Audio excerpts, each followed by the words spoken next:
All right, you guys, we're closing in on some of the last sections here in Chapter 10. We're still solving quadratics. Today we're going to learn the last method to solve a quadratic equation. Section 10.6, as it says here, solve quadratic equations using the quadratic formula. I actually saw some of you who are starting to use this a little bit last week. Maybe you found it and realized this is a good tool, and it is actually a great tool to use. First, I'll again pause the video right now and just see if you can list out the 5 methods we've learned for solving quadratic equations. I'm going to pause the video right now also and put them in here and just kind of recap them. I know in some of the last couple lessons we recapped the 4, but now obviously you'll know the 5th one, and this will be our last way that we will learn for solving a quadratic equation. Okay, so yeah, pause it, see if you can figure them out first yourself. Okay, so here are those 5 methods that we've learned to solve for quadratic equations. Remember again, quadratic equations, anything where I have x squared as my highest power. It could be just x squared equals, or again, there can be a lot more on one side of the equation, like x squared plus 2x minus 3 equals 0, right? But it's a quadratic because it's degree 2. So we often expect 2 answers. Doesn't mean there can't be just one answer like a double root, or sometimes there is no real answers, but those are quadratic equations. Anytime we've realized we've worked on these for the last like 2 chapters. Chapter 9, we worked on tons of factoring, right? So all problems like x squared plus 4x plus 4 equals 0. And so this is usually the first way, and this is still a good way, factoring, to solve a quadratic equation. We look for factors, like factors of 4, like 1 and 4, or 2 and 2, and we factored into 2 binomials, maybe something like x plus 2 and x plus 2 equals 0, and then we found our solutions, x equals negative 2, double root, okay? We can also factor by graphing. Again, graphing, not that graphing's a bad method, but graphing by hand maybe might be a little tougher to solve some problems. But if you are graphing and using like Desmos and you want to find the solutions quickly, if you're able to do so, remember those are the x-intercepts. Those are the roots of our equation. As if we put 0 into y in the equation, and so the x-intercepts end up being then the solutions for that particular equation. So that's another way we can do it. Taking a square root, some problems are set up for this. So like x squared equals 16. That's a great problem to take a square root. I wouldn't go back to factoring or anything like that. I can just square root both sides and find out x equals negative 4 and 4. Or even we found out in this chapter 2 that sometimes if we have a binomial squared, and whether it's a nice perfect square on the right side or not, we can square root both sides right here and get us to both our answers. So taking a square root is sometimes a nice method. If we can't take a square root, completing the square will get us to usually something like this, right? Where I add a certain constant to each side, and it makes a perfect square trinomial. That'll set up like something like this where I can take a square root. So completing the square is just the process of getting us kind of to this method where then I can take a square root, okay? And the last one now, which is the quadratic formula, okay? And we'll talk about that here in just a minute. Now realize with all these methods, again, maybe pause the video right now and determine for yourself. Here's the thing, we've worked on all 5 methods. Some of them work all the time, and some of them only work some of the time, okay? So right now, just kind of pause and see if you can list out which ones work sometimes, which ones work all the time. See if you can figure out which ones are those that we should use and can use at any point in any kind of problem. Okay, of all these methods, here's ones that work all the time, no matter what, okay? Graphing, okay? When I graph something, like especially again punching into Desmos, it will show me a graph, and I will be able to see if it has 2 solutions, 1 solution, like here's a 2 solution case, or if it's a double root where it just hits the x-axis 1 time, or if it doesn't hit the x-axis at all. But graphing will always work, okay? Completing the square will always work as well, but we've talked about this. It works best if we got steak sauce. Best if a equals 1. Okay, as we've talked about. When we got a 1, it's much easier to do with completing the square. You can do it with other ones, but then it's a little messier formula, right? But it will always work. It can also get you to something that will work. And now the one we're learning today, quadratic formula, always works no matter what, and that's kind of why we will end up resorting to this one a lot. It's still good to know all these other methods, okay? Factoring, and here's the thing, factoring is still going to be one that works sometimes, taking the square root sometimes. But the 2 that you will probably use the most are factoring and the quadratic formula, okay? And factoring, because if it works, it works pretty quick. Okay, if you can find factors of this number and they match up and make binomials, that usually is the fastest method. Okay, as long as you got a good combination that works. But that's the trouble. It only works sometimes. Okay, quadratic formula works all the time. These other methods in the middle are good too. But the reason we end up using 1 and 5 the most, I think back to my high school math and college math as well, those are the two you use the most. And the reason is because they set up the same, okay? Take a look at how we set up the factoring problem, right? We get everything on one side and it equals to 0. That's the same thing when I use the quadratic formula. That's the setup for any of these problems. When I want to factor or when I want to use the quadratic formula, you want everything on one side and 0 on the other. And if you got that, then you can use this formula. Okay. Now in the past, what I've done is in lessons I've even had people, like, we've gone through the route where we proved the quadratic formula just to show you how it's derived. I'm not gonna do that, but I'll just show you the slide that I used to do it on, and I've already got it set up here. Quadratic formula is actually derived from completing the square. What you do is you take the very general form of the quadratic formula, or just any quadratic, ax squared plus bx plus c, right? And we get it set equal to 0.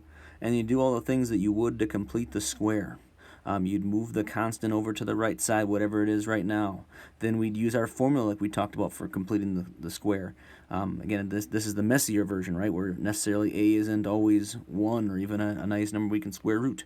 So then that little form goes in here where I add that to both sides, and then I'm able to, like, completing the square and get to a binomial squared, and I can square up both sides, and we get through all this mess, and we end up getting, though, down to what it is, the quadratic formula. Here's what it looks like. X squared equals negative b plus or minus the square root of b squared minus 4ac all over 2a. Ugh, okay, it sounds like a mess.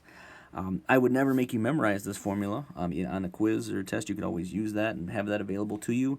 But just know that as you start using it, you probably will start to memorize it, just because after a while, you start plugging numbers in, and you get to the point where you don't need to have it available to you anymore. You just start memorizing it, okay? And so I'll go through a couple problems here in this lesson and then let you try it out on your own. But let me take you through a couple with the quadratic formula and what does it look like. Okay, so remember, now I'll do this first one that's right below the formula there. Remember that, again, this still is a quadratic equation, so it tells me I should expect 2 answers, and you'll see how we get the 2 answers here from the quadratic formula. All you need to do in the quadratic formula, though, is pick out your a, b, and c to start. Okay, so this will be my a, this will be b, and this will be c, and obviously keep an eye on the signs in front, so that'll be a -5, +3, and +2, though. Nice thing about this, it really doesn't matter which ones are positive and negative. The formula will enact that or take care of that as long as you plug them in correctly. Okay, but here's what it'll look like, and here's also what I want your work to look like. Yes, you still have to show some work for this. Okay, and I'll show you at least the minimum of what I would look for. Okay, like at least this much. And this is also a unit where I'll probably look for you to, towards the end, we'll be making a video to prove that you can show that you can use the quadratic formula, is my plan. So kind of keep that in mind. Yes, you need to be able to execute this formula for sure, because this will get you through any quadratic equation. So take a look. I picked out my a, b, and c, and here's the formula up here like we talked about. So x equals negative b, well, b in this case is 3, right? But we've done formulas like this, so -3 it'll be. Plus or minus, there's that symbol we've started to become accustomed to more and more now. It's in this formula too. That's how we get our 2 answers. This is the part that gives us 2, because we'll take -3 plus something and -3 minus something, and that'll get us towards our answers. So -3 plus or minus, then I gotta do b squared. Okay, well that'll be, and I'm okay if you put this in right away, like 3 squared is just 9, so that's totally fine putting that there. Minus 4 times a times c. You know, sometimes it is actually nice to write this part out, especially just to see what's positive and what's negative, because if you mess this part up in here, then you could think that there's no solutions when there's actually 2, or think that there's 2 solutions when there's none. So just kind of, definitely, you will still for work have to write some of this out as I'm showing you here, okay? And all that goes over 2a, all right? Now, then I'm expecting you, again, without a calculator, you can still do some of this computation here. So some of this definitely could be like you showing the work. So x equals, and now I've still got -3 plus or minus. In the parentheses there, again, I see I've got to multiply some things together. Sorry, in the square root, I should say. 4 times 2 gives me 8, times 5 gives me 40. And it's minus negative 40, right? So I'm going to write this out for a second. 4 minus, and then I'll multiply all those together. It would be negative 40 is what I would get. Okay? And I see there I can chop really is what I could do. So I'm just going to combine this because really it's just 40 plus 9. That is what ends up being, and get to 49. Okay? Square root of 49. All that over, oh, and I forgot to put in the a in the bottom up at that first step. 2 times a, oops, it won't let me, I guess, for some reason, but it was supposed to be just 4. So all that's still over 4, okay? I would look for you, okay, to get to some step like this, or even just the one below. So I'll kind of check mark here. You definitely need to show me a first step where you plug everything in. Here's you showing work on a problem like this. You definitely need to show me something like this, okay, where I've plugged everything in, and here's what I've got to. Okay, then I also would like either a step like this, or even where you've taken the square root of that number, whether it's something that's a decimal, or in this case, square root of 49 ends up being just 7, right? So in this case, I don't know why it's not letting me erase anymore now, but I guess it's not letting me, okay? But I'm just going to scribble out and say this is a 7, you guys, okay? And I'll write it one more time down here. Negative 3 plus or minus 7 all over 4, okay? So either you have to show me, again, this step or this step, okay, where I still have the square root involved, or where you've taken the square root. So one of those two steps, and then the last thing is your answers. Okay, so then once you get to this part where you can kind of use the calculator or use your brain if it's nice numbers, then you can just jump to the answers. So there's kind of 3 parts that you should be showing me. Step 1 where you've plugged everything in. Step 2 where you've done some computation. Step 3 then, and you've simplified it a little bit, and then step 3 where you get to your answers, okay? This one, let's see here. If I'm going to get the 2 answers, negative 3 plus 7 gives me 4. Divided by, gives me 4. Divided by 4 gives me 1. I'm getting for an answer. And then negative 3 minus 7 gives me negative 10. Divided by 4 gives me negative 2.5. So my answers would be negative 2.5 and 1. Remember to put them in least to greatest order though when you put them in Schoology. So there's what my answers would look like. Okay, what you should do right now, for sure, is to try a couple of these problems on the next 2 slides. And I'm going to put the answers up just so you can see. But I will only go through, like, just kind of, I'll put up what the work should look like for them. But you should test them. See if you can get these answers before you try the assignment. See if it's working for you or not. One thing to note now still, okay, is that also you do need to get these in the right form, just like when we completed the square, just like when we factored, just like with a lot of things we do, just like when we used to solve linear systems. You do still have to get everything on one side on these problems and then a 0 on the other, like solved for 0. So I do have to subtract 7z to both sides and minus 2 to both sides. I have to get this to 4z squared minus 7z minus 2 equals 0. And now you can say, oh, 4 is the A, negative 7 is the B, and the C is negative 2, especially with those negative ones. I'll make sure I circle those, okay? So again, right now, try these ones below, this one, and on the other slides as well, and I'll put the answers up, and again, what work should look like, and you can just see how you are doing. Okay, so just going through this first one and talking through a little bit again, showing you what the work should look like. Here's the first step you definitely need to have. You plugging everything in the formula where it goes, okay? And I mentioned in the last problem, I usually don't mind also if you square this first, whatever that is, inside the square root, but just pointing out that, remember, we changed this and found out that it should be negative 7 for B. So just showing you that, realize whether it's positive or negative when you square that, right? Not going to matter. You're still going to get positive 49 there. So I left that in there just to show that point here. Also, I guess just to show too that, remember, it was negative 7, but the formula says negative B. So when it's out here, it actually ends up being positive 7. So just pointing out a few things. But here is step 1 that you should definitely need to have. You plugging everything in the right spots. Again, also showing me this tells me I can see if something's going wrong. So I want to see that step, because then maybe I can say, hey, I see that every time you're plugging in B, you're forgetting to make it negative. Or every time you're putting things in here, you're forgetting that it's supposed to be subtraction. Like, maybe I can catch something if you're showing me that step, okay? So 1, you have to have that step. There's the first, you plugging everything in, okay? Then 2, you need to have either one of these things, okay, where you simplify everything in the square root down to just a number, or even to the point where, in this case, you take the square root of that number, whether it's a rational, irrational, whatever it is, okay? You've done everything up to the besides the plus minus part. Okay, that's the next part that you're going to do, but you simplify everything up to that point. So you could have either one of these two steps you show me then, okay? So you need to have, again, there's 3 steps you need to see. Okay, you see this step where you plug everything in, then this step, like one of these 2 things where you've simplified everything in the square root and even maybe taken the square root, I'm fine with that, and then your answers, whatever you get at the end. Okay, that's the work that I'm looking for, though. Kind of 3 things that you do: the plug-in, the simplification of everything under the square root, and then your answers. All right, I'm going to do a few more. Again, that's on the next slide, the next 2 slides. I'm just going to put the answers up here so you can see, and again, maybe the work, and then you can just check your answers, and then you can try out today's. Okay, this next one, again, I got it in the right form, as you can see here. Okay, first I solved it and got 1 on the other side, on the left side, so it's all set equal to 0. You have to do that first. Then you can pick out your A, B, and C. I plugged everything in. There's step 1 of my work. Step 2 of my work, I left it like this because it was a square root of 13. I did just so you guys can see, though. I mean, I could also put it with the square root there, which ends up being 3.61.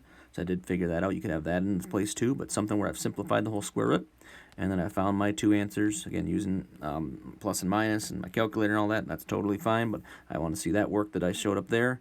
But here's the 2 answers. Just note that depending on how I rounded and when I rounded to, I did get 1.44 or 1.43. I'll be pretty lenient with that if you're off by just like 100th, but again, try to round your answer best you can.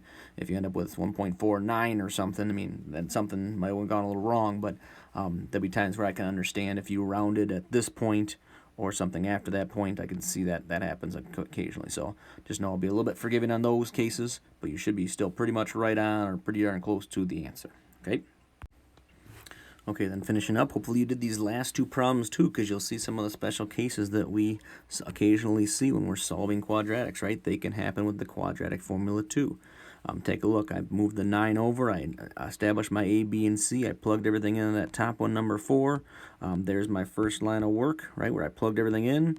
Here's my second line of work where I simplified the square root, which ended up being 0. Square root of 0 is 0, so it's 6 plus or minus 0 divided by 2. That kind of takes care of my 2 possible answers, right? So now because it was plus 0 and minus 0, this is the case where I actually won't end up getting 2 answers. I'll just get the 1 answer, which is the double root of 3. So that's what happened in that first one. And then hopefully you did number 4 as well. Take a look. And maybe you noticed something funky as you were going along with it, right? All of a sudden I plugged everything in. There's my first line of work. I plugged everything in with my A, B, and C. And then when I got to this point, I did everything under the square root. I ended up getting a negative number under the square root. So here, of course, is the case where I can't square root a negative number. That's the case where I end up with the no real solutions case. Okay, so notice this thing under the square root, or whatever I get for a number under the square root, can determine whether I'm going to get 2 answers, or if I get 0, I get 1 answer, or if I get a negative, that's the no real solutions case. Okay? Good luck, you guys. Try it out today. See how it goes. And if you still need more help, check the other video, the homework video as well, and I'll give you a little assistance there too.